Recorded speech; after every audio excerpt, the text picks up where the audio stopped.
Corona के delta plus variant ने चिंता बढ़ा दी है। देश के 12 राज्यों में डेल्टा प्लस वेरिएंट के मामले मिले हैं और महाराष्ट्र में डेल्टा प्लस वेरिएंट के सबसे ज्यादा मरीज सामने आए हैं।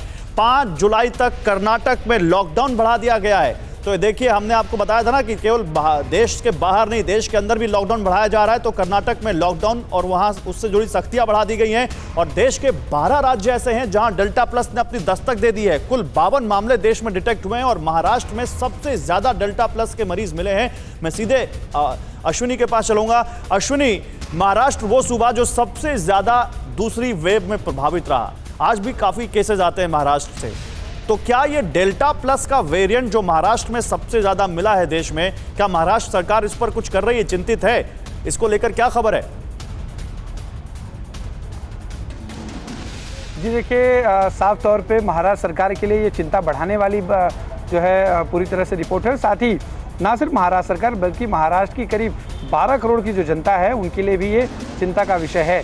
21 डेल्टा प्लस मरीज महाराष्ट्र में मिले हैं, जिसमें से 80 साल की एक महिला जो रत्नागिरी की हैं, उनकी डेल्टा प्लस जो वायरस मिला है उसकी वजह से उनकी मौत भी हो गई है। हालांकि वो कोमॉर्बिड थी, लेकिन इसके बावजूद भी डेल्टा प्लस की पहली मौत महाराष्ट्र में हुई है। आपको ये भी बता दें कि इसको लेकर तमाम जो है तैयारियां महाराष्ट्र सरकार कर रही है, ताकि अगर जब तीसरी वेव आए तो उससे निपटा जा सके। आज जो राजन सिंगने हैं, एफडीए मिनिस्टर, उन्होंने जो है चौंकाने वाली बात की कि करीब 50 लाख लोग जो तीसरी लहर में इन्फेक्ट हो सकते हैं और करीब 8 लाख एक्टिव मरीज उस दौरान रहेंगे और 5 लाख के आसपास बच्चे इन्फेक्ट होंगे। जो लगातार अपनी रिपोर्ट के जरिए कहते भी आ रहे हैं कि सबसे ज़्यादा बच्चे इस थर्ड वेव में टारगेट हो सकते हैं, चूँकि 18 प्लस के ऊपर ज़्यादातर लोगों को वैक्सीन आने वाले 1-1.5-2 महीने में लगभग काफ़ी संख्या में लोगों को हो जाएगी। ऐसे में जो 18 के नीचे हैं वो ज़्यादा जो है इस वायरस के चपेट में आ सकते हैं।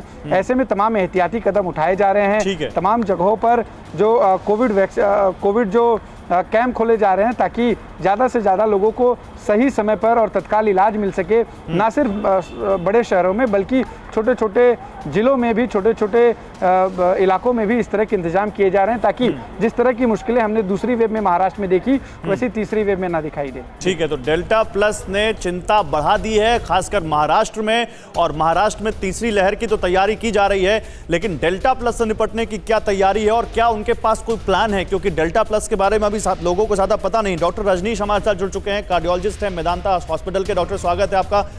डॉक्टर साहब, डेल्टा प्लस पे बात हो रही है, डेल्टा पर बात हो रही है और इस बीच खबरें देश के साथ साथ दुनिया के अलग अलग हिस्सों से डराने वाली आ रही हैं। कहीं लॉकडाउन की वापसी हो रही है, कहीं मास्क फिर से लगाने को कहा जा रहा है। आपका क्या अध्ययन है इस डेल्टा प्लस को लेकर? देखिए, डेल्टा प्लस एक म्यूटेंट स्ट्रेन है जो डेल्टा के ऊपर एक म्यूटेशन और आया है इस वायरस के अंदर। सो कैसे बिहेव करेगा एग्जैक्टली तो नहीं पता, बट यस, डरने की बात ज़रूर है।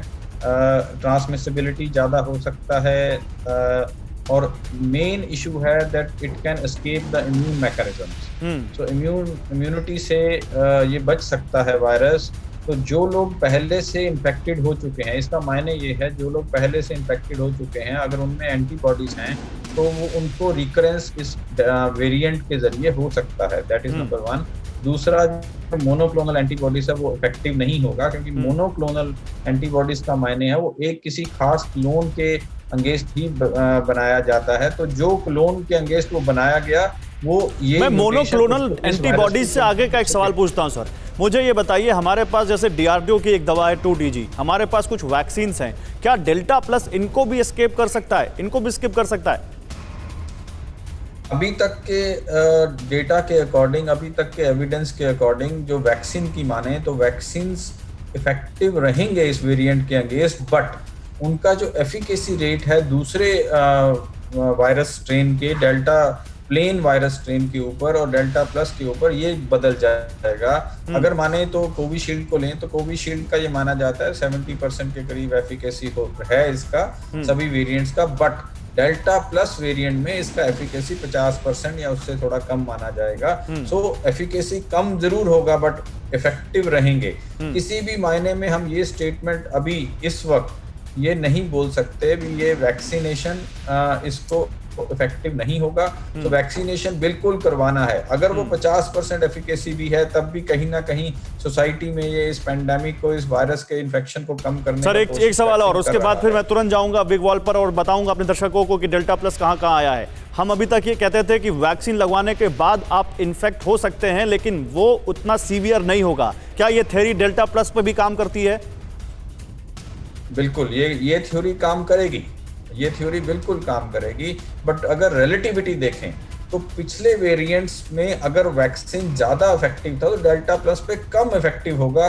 सिवेरिटी को वैक्सीन जरूर कंट्रोल करेगा, इसीलिए वैक्सीनेशन को किसी भी तरह से उसको डिले नहीं करना है, उसका पेस मेंटेन करना है, उसको जितना ज्यादा हो सके चलाना है, लोगों में लगाना है, इम्यूनिटी को बढ़ाना है। और चलिए इस बीच इतनी सारी चिंता की खबरों के बीच अच्छी बात यह है कि वैक्सीनेशन का पेस देश में बढ़ा है और अभी हमने बहुत तेजी से वैक्सीनेशन की रफ्तार पकड़ी है। इस बारे में मैं कुमार कुंदन से जानकारी लूंगा क्योंकि पिछला जो हफ्ता गया है उसने रिकॉर्ड बनाया है एक। लेकिन जरा बिग वॉल पर चलते हैं, डेल्टा प्लस ने कैसे चिंता बढ़ाई है और कहां-कहां देश में, क्योंकि 52 मामले हम कह रहे हैं, सबसे ज्यादा महाराष्ट्र में कह रहे हैं। तो आइए आपके सामने एक खाका रखते हैं कि कहां-कहां डेल्टा प्लस इस वक्त देश में डेल्टा प्लस के मामले मिल रहे हैं। मैं इस तरफ आ जाता हूं ताकि आप अच्छे से इस मैप को देख सकें।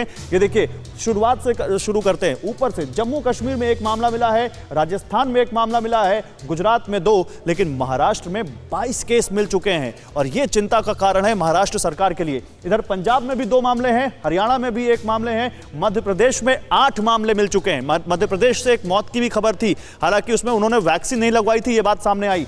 ओडिशा में 1 मामला आया है, आंध्र प्रदेश में 1 मामला सामने आया है और तमिलनाडु में 9 डेल्टा प्लस के मामले अभी तक आ चुके हैं और कर्नाटक में भी 1 मामला सामने आया है।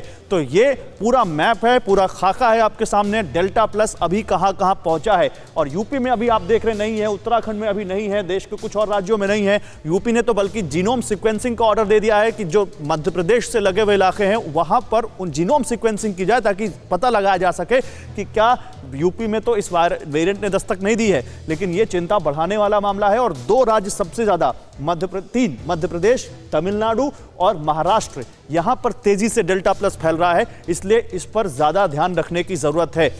अड़ी सोमवार से शुक्रवार शाम 6 बजे सिर्फ TV9 भारतवर्ष पर।